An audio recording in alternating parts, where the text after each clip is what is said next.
सबसे बड़ी खबर का रुख कर लेते हैं। यूरोपीय आयोग की अध्यक्ष Ursula von der Leyen Bharat के 2 दिवसीय के दौरे पर हैं और नई दिल्ली के हैदराबाद हाउस में प्रधानमंत्री नरेंद्र मोदी से यूरोपीय आयोग की अध्यक्ष की हुई मुलाकात। तस्वीर आपके सामने।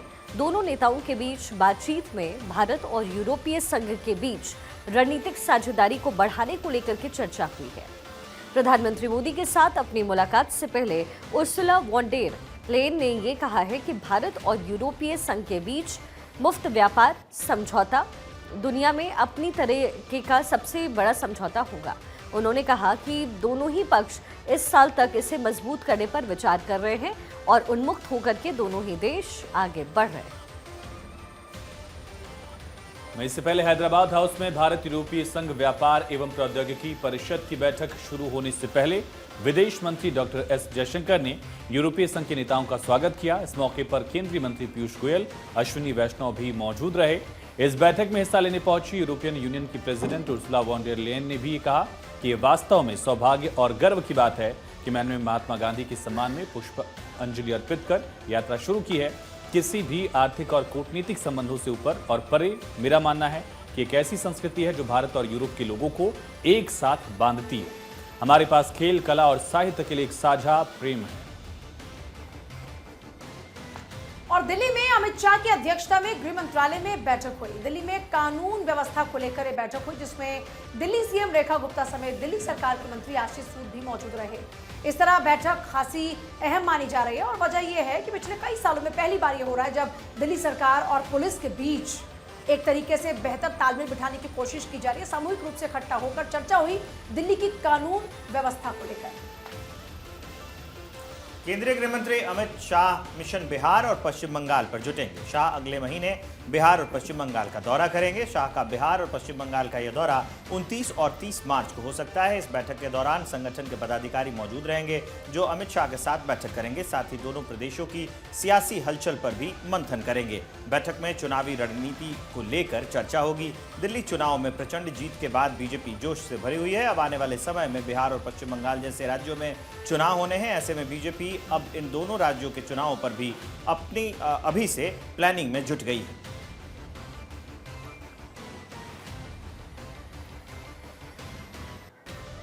और जयपुर के ऐतिहासिक जल महल झील की दुर्दशा पर चिंता जाहिर की गई है। कोर्ट ने झील के पास नाइट मार्केट बसाने और वेंडिंग गतिविधियों पर अंतरिम रोक लगा दी है। कोर्ट ने झील में सीवेज और दूसरी गंदगी के प्रवाह को रोकने के लिए भी CSIR और NEERI के विशेषज्ञों की कमेटी बनाने को कहा है। कोर्ट ने कहा कि नगर निगम के उपेक्षापूर्ण और लापरवाह रवैये ने जल महल जैसी ऐतिहासिक धरोहर को बहुत नुकसान पहुंचाया। अगर जल महल झील जैसी ऐतिहासिक इमारतों को बर्बाद कर दिया गया तो जयपुर स्मार्ट शहर कैसे बनेगा। और बीजेपी के राष्ट्रीय अध्यक्ष जेपी नड्डा ओडिशा के दौरे पर हैं। इस दौरान उन्होंने पुरी में आयोजित 9वें राष्ट्रीय शिखर सम्मेलन का उद्घाटन भी किया। कार्यक्रम में ओडिशा के मुख्यमंत्री मोहन चरण मांझी और राज्य के स्वास्थ्य और परिवार कल्याण मंत्री मुकेश मालिंग शामिल हुए। ये 2 दिवसीय कार्यक्रम पुरी के स्वस्ति प्रीमियम बीच रिजॉर्ट में आयोजित हो रहा है। इसके बाद जेपी नड्डा जगन्नाथ मंदिर में पहुंचे जहां पर पूजा अर्चना की, आशीर्वाद दिया। इस दौरान जेपी नड्डा के साथ प्रदेश के कई बीजेपी नेता भी नजर आए। दिसंबर 2024 में शुरू हुए महाराष्ट्र के मुख्यमंत्री देवेंद्र फडणवीस के 100 दिनों के कार्यक्रम में महाराष्ट्र ASC होम ने सभी मंत्रालयों में पहला स्थान पाया है, जिसको लेकर सीएम फडणवीस ने विभाग को उनके प्रदर्शन के लिए प्रशंसा पत्र सौंपा है। सभी ACS प्रधान सचिवों को और सभी सचिवों में ACS होम ने ये कीर्तिमान स्थापित किया है। मंत्रालय के सभी विभागों का मूल्यांकन मित्रा टीम ने किया था, जिसके बाद सीएम फडणवीस ने कल ACS होम को इसके लिए जो है वो प्रशस्ति पत्र सौंपा और पुरस्कार दिया। बिहार की पूर्व सीएम राबड़ी देवी ने नीतीश कुमार को सीएम चेहरा प्रोजेक्ट करने वाले बीजेपी अध्यक्ष दिलीप जायसवाल के बयान पर कहा है कि ये तो नीतीश कुमार को तय करना है कि भाजपा के प्रदेश अध्यक्ष इस तरीके का बयान क्यों दे रहे हैं। उन्होंने कहा कि हमारे लिए नीतीश कुमार कोई बड़ा मुद्दा है ही नहीं, हमारे लिए बिहार की जनता एक मुद्दा है। राबड़ी देवी ने यह भी कहा कि राज्यपाल का जो अभिभाषण हुआ है उसमें कोई तथ्य नहीं है, सरकार का सिर्फ गुणगान किया गया।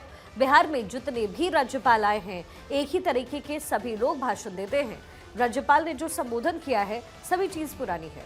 वहीं 2025 में तेजस्वी यादव के मुख्यमंत्री बनने के सवाल पर राबड़ी देवी ने कहा कि जनता तय करेगी कि बिहार का नेतृत्व कौन करेगा। हमारे चाहने से तेजस्वी मुख्यमंत्री नहीं बन पाएंगे।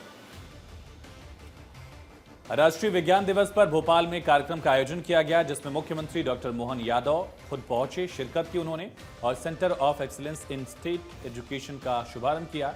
इस अवसर पर सीएम मोहन यादव ने कहा कि आज का समय अद्भुत चल रहा है। प्रधानमंत्री मोदी के नेतृत्व में विभागों को सभी जरूरी काम करने की छूट मिली हुई है। पीएम मोदी ने नई तकनीक और नवाचारों के लिए पूरी तरह से उदारता बरती है। हमारे देश ने दुनिया के सामने उदाहरण पेश किए हैं। हमारा सारा सिस्टम विज्ञान पर ही आधारित है। पुणे के स्वारगेट एसटी डिपो में शिवशाही बस के अंदर एक महिला से रेप की वारदात के बाद पूरे प्रदेश में हड़कंप मच गया है। इस घटना के बाद अब कल्याण पुलिस भी एक्शन मोड में आ गई है। गुरुवार रात एसपी कल्याण जी घेटे और पुलिस निरीक्षक ज्ञानेश्वर साबले के नेतृत्व में जो पुलिस फोर्स है उसने कल्याण एसटी डिपो का निरीक्षण किया। इस दौरान पुलिस ने एसटी बसों की जांच की, यात्रियों से बातचीत की और सुरक्षा गार्डों से भी चर्चा की। सहारनपुर पुलिस को बड़ी कामयाबी हाथ लगी है। पुलिस ने देश की एक बड़ी एक बड़ी खेप उनकी तरफ से बरामद किया गया है। सहारनपुर में 1,81,00,000 रुपए की कीमत की नशे की जो खेप है वो पुलिस ने बरामद की है। पुलिस ने 4 तस्करों को गिरफ्तार भी किया है। पुलिस के मुताबिक नशे का सामान झारखंड से हरियाणा ले जाया जा रहा था और सहारनपुर पुलिस और एएनटीएफ टीम की संयुक्त कार्रवाई के दौरान ये कामयाबी हाथ लगी। वहीं पुलिस तस्करों से लगातार पूछताछ कर रही है। उनके नेक्सस का भंडाफोड़ करने के लिए लगातार कार्रवाई की जा रही है।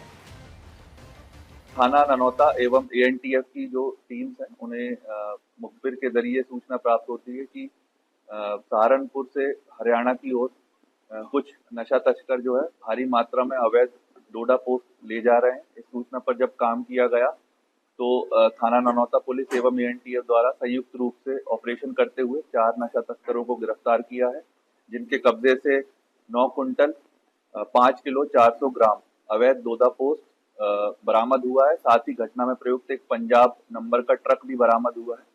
जो बरामद डोडा पोस्ट है इसकी अनुमानित कीमत करीब 1,81,00,000 रुपए बताई जा रही है।